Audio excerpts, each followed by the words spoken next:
کلیگای سعودی اوید به پرونده های جنایتی دادگاه اولی تاجیکستان روز هفتم ینور ساکن دهه یشم نویه رشت حسینوف ظفرجان نصرالدینویچ را با جرم کشتن عمدیش علیرضا خدایارف به 19 سال زندان و ساکن دیگر یشم عظیموف عبدالله منصورویچ را به 17 سال زندان محکوم کرد. مرکز مطبوعات دادستانی کل تاجیکستان روز 14 ینور در شرح این پرونده گفت در رفت تفتیشات پیشکی و بررسی سعودی معین شده است که از سالهای 1996 با سبب به میان آمدن بحث زمین بین اعضای عائله حسینوف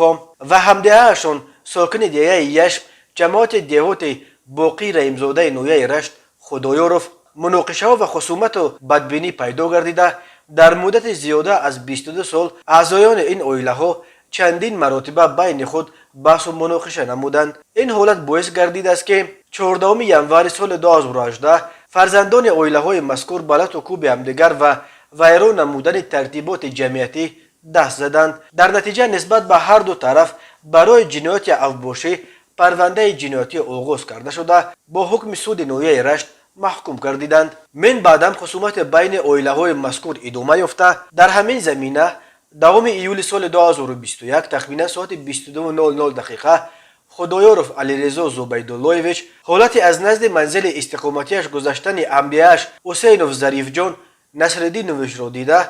با کارت به نزد او برآمده با بهانه در کوچه و دیگر جایهای نسبتش به احترامی و مناقشه نمودن کارت را در گلوی نامبرده گذاشته تاکید نموده است که من بعد هنگام روبرو شدن سرش را خم کرده گذشته به کارهایش خلل نرسانیده نسبتش به احترامی ظاهر نکند. حسینوف از این عمل خدایارف به غضب آمده در نهادش قصد کشتار او پیدا گشته است. با این مقصد او 11 ایول سال 2021 به نیت قصد کشتار خدایارف به برادرش حسینوف خبر داده است ولی او این کار را دستگیری نکرده توصیه داده است که اوید به این حالت به مقامات حفظ حقوق مراجعت نماید. حسینوف از روی غرض و قصد پیشتر داشتهاش به این تکلیف راضی نشده در نزد خود مقصد گذاشته است که حتما خدایارف را به قتل میرساند. با این مقصد حسینوف 12 ایول سال 2021 تخمینا ساعت 18:00 دقیقه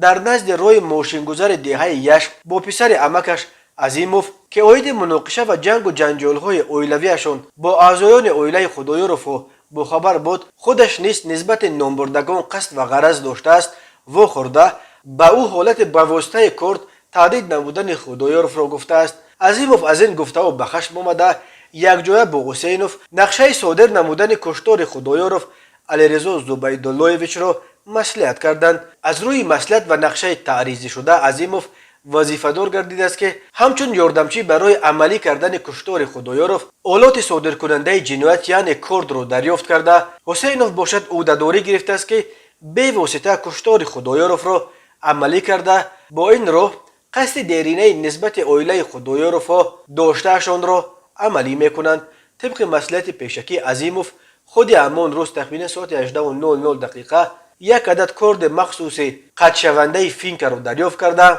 آن را برای صادر کردن کشتار خدایارف به حسینوف داده است. حسینوف با مقصد قصداً از حیات محروم کردن آدم دیگر کارت را با خود گرفته تخمینا ساعت 18:30 دقیقه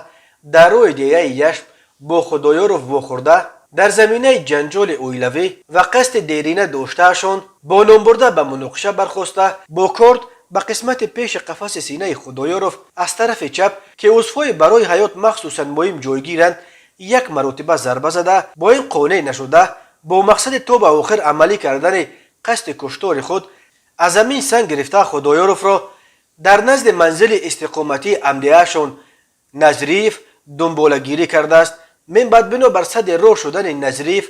نامبرده از جای حادثه گریخته به منزل استقامتی عظیموف رفته خود را پنهان کرده است. در نتیجه این کردارهای جنایتی و بنابر برداشتن جراحت جسمانی که باعث خونروی زیاد و سوراخ شدن دل گردیده است خدایارف 12 ایول سال 2021 در بیمارخانه مرکزی نویه رشت وفات کرده است. یادآور می‌شویم خدایارف بر اینند که در قتل علیرضا 6 نفر از اولاد حسینوف اشتراک داشتند ولی پرونده تنها 2 نفرش تا به دادگاه رسید.